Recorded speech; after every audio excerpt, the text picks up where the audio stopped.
Olá, meu nome é Cleilton Amaral, sou professor de Geografia e hoje vamos para mais uma revisão, reforço ou complementação de conteúdos que você já viu com o seu professor. E o nosso conteúdo de hoje é a nova disputa pela hegemonia geopolítica na América Latina, o caso da China. É importante aqui ressaltar que de tantos conceitos que se conhece sobre geopolítica, eu gostaria de tratar daquela que o país tem controle do seu território do ponto de vista social, econômico, político e militar. E através disso busca ter domínio sobre outros territórios, tanto para manter o seu status quo, como para ter uma segurança alimentar, uma segurança militar e também uma garantia de que a sua hegemonia, o seu domínio sobre as outras nações terá garantia. Com base nisso, vamos seguir. Para Machado, dada a conjuntura atual, mais cedo ou mais tarde haverá uma rivalidade entre os Estados Unidos do ponto de vista militar e a China na parte comercial. Já não está distante essa realidade porque o primeiro passo já foi dado. A China já está com os Estados Unidos numa guerra comercial que antes de ter início a pandemia, já em março de 2018 já havia começado uma guerra comercial que, segundo os Estados Unidos, existe uma relação comercial chinesa desleal em relação às regras que são estabelecidas pela OMC. O posicionamento da China em relação à América Latina. Em inícios do século XXI, a China impulsionou a estratégia Go Out, ou seja, a saída, a qual rompeu suas barreiras tradicionais. Até então, a China ficava na sua regional, apenas na parte da Ásia, fazendo relações comerciais com os países mais próximos, mas não se aventurava de se expandir para outros domínios que até então controlados pela Rússia e pelos Estados Unidos. Quando acaba a antiga União Soviética, então a China começa também, dentro do mundo multipolar, tentar estender seus laços de domínio pelo mundo. Em relação à política econômica externa, reafirmando seu posicionamento no sistema econômico internacional.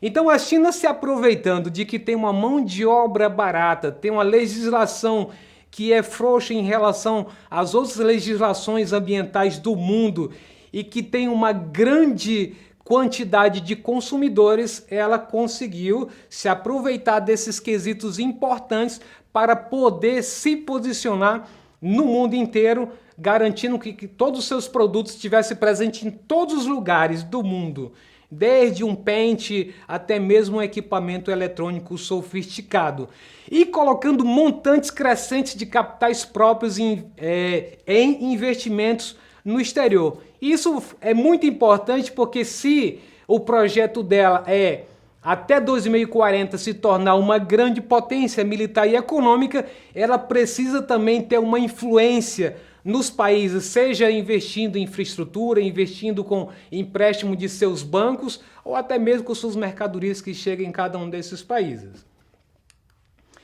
Isso implicou um drástico reforço de vínculos comerciais da China com as economias emergentes e em desenvolvimento, entre elas a América Latina, que é o nosso alvo de estudo hoje. Um exemplo é a criação de corredores para o fornecimento de petróleo, minerais, soja, carnes e a modernização das infraestruturas da costa latino-americana do Pacífico. Em outras palavras, a China, para que ela possa realmente ter domínio do mundo, e aí no caso estamos falando da América Latina, ela precisa fomentar principalmente a infraestrutura desses países que sempre foram deficitárias. Há uma carência até hoje nos países da América Latina de ter portos bem equipados, portos adequados para importar e exportar. Então a China tem se feito presente nesse sentido para criar as condições para esse corredor e facilitar o seu comércio bilateral ou multilateral com essas nações. E aí nós temos um exemplo, dentre tantos, que não dava de colocar todos, a questão da rota da soja brasileira para a China. Então, nós temos aí no mapa que você está visualizando vários portos na região sudeste, região sul e também na parte oeste do continente americano, que fazem uma rota direta para a China. Mas essa rota ela só é possível se houver um financiamento de infraestrutura para melhoria, ampliação e até mesmo construção de infraestrutura. Na sequência, nos últimos anos, além do avanço de infraestrutura que acabamos de falar, o investimento chinês direto também tem se aplicado a serviços financeiros, comércio, aquisição de bens de raiz para o lugar e atividades manufatureiras. Esse gráfico que mostra aí, esse infográfico, mostra aí projetos chineses de infraestrutura na América Latina. Então temos aí entre 6 países da América Latina respondem por 52 dos 69 projetos de infraestrutura na região, chineses na região, e 88% de todos os empregos gerados por essa fonte de atividade econômica. Então temos aí, quem são esses 6 países? Argentina, Bolívia, Equador, Venezuela, Trindade, Tobago e Brasil. Então aí são a exemplificação de 6 países que têm recebido vultuosos investimentos, não só no campo do agronegócio, mas também de ciência e tecnologia, como acontece no caso da Bolívia, que está sendo construído pela Rússia, um grande centro de tecnologia nuclear, que talvez em breve será inaugurado e que, segundo eles, era para situações médicas, mas sabe-se que são para outras finalidades também. Desde 2003, as economias da América Latina e Caribe, especialmente da América do Sul, consideram o gigante asiático como seu principal cliente no âmbito das exportações de commodity. Em outras palavras, se a gente pegar o caso do Brasil, é o nosso principal parceiro comercial. Quando nós falamos de commodity, aí nós devemos levar em consideração que são todos aqueles produtos primários que não passaram por manufatura.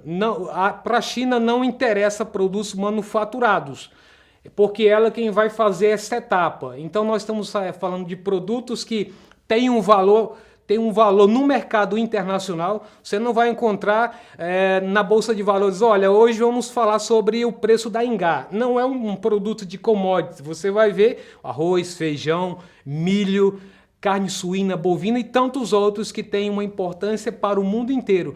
Isso faz parte de commodity e são produtos primários. Do jeito que você, no máximo, a China vai aceitar semi-industrializado.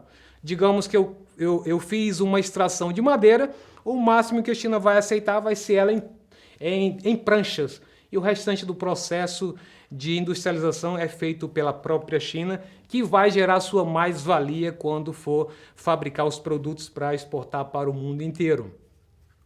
E aí temos um exemplo, né, um gráfico mostrando que na América Latina e Caribe, no período de 2016 a 2018, a produção de soja nesse período foi para a Argentina de até 50 toneladas de soja, mas em 2028 a projeção é que passe de 50 toneladas. Para o Brasil, nesse mesmo período, cerca de 150 toneladas de soja, enquanto que no período de 2028 a previsão é que chegue a mais de 200 toneladas de soja. Em relação aos produtos que são mais exportados para a Ásia, eu dei destaque aí para a produção de carne bovina, que a previsão para 2028 é de 57% o acréscimo, no caso da carne suína de 33% e do frango 27%. Dessa maneira, no ano de 2018, o volume de negócio entre a China e a América Latina chegou a 307 bilhões de dólares, acréscimo de 18,9% em relação ao ano anterior. O fato é que, ano a ano, a China tem crescido os seus investimentos. Nos últimos anos, a China tem investido no mundo, para vocês terem uma ideia, como a intenção da China de conseguir, na sua geopolítica, dominar o mundo economicamente e politicamente, ela já investiu praticamente mais de 15 planos Marshall, que foi usado na Europa para a reconstrução na pós-Segunda Guerra Mundial, para manter os seus domínios econômicos no mundo. Agora, qual é a desvantagem desse tipo de relação com a China, ainda que todos os governos abram as portas, porque todos eles vivem dependentes de capitais estrangeiros e suas economias dependem desse equilíbrio de investimentos. Então, um dos desequilíbrios que nós temos aí na América Latina é o seguinte, olha só, na proporção, a China compra 70% de bens primários e 25% de manufaturado baseado em recursos naturais de baixo valor agregado. E olha só onde está a diferença aí. Já a América Latina compra 41% de manufaturado de alta tecnologia e 27% de média tecnologia. Com isso, haverá sempre uma desvantagem. Vou estar vendendo toneladas de ferro, alumínio, manganês, em troca de poucos produtos industrializados e com alto valor agregado. Essa é a grande diferença, mas que é típico dos países desenvolvidos em relação aos países em desenvolvimento ou subdesenvolvido. Mas quase todos os gigantes chineses estão entrando no mercado latino-americano. Um exemplo disso é a TCL, empresa chinesa que mexe com produtos eletrônicos, e um dos produtos mais conhecidos entre nós é a própria televisão, que é vendida por preços bem abaixo do normal. É um produto intermediário, mas com tecnologia de ponta semelhante a outras marcas que conhecemos. Quantos de vocês não já foram comprar um televisor e encontraram essa marca TCL e se animou de comprar ela porque ela tem um preço mais baixo? Então eu tenho aí o exemplo na figura, um televisor TCL, e também ela produz telefones celulares, os smartphones. Na sequência, outros produtos conhecidos da China e que fazem parte do mercado mundial é a própria Huawei e a Xiaomi, que eles vendem smartphone barato e de alta tecnologia também. Na sequência, eu queria aqui dar um destaque para a Huawei, que ela está promovendo uma espécie de duelo americano com os chineses.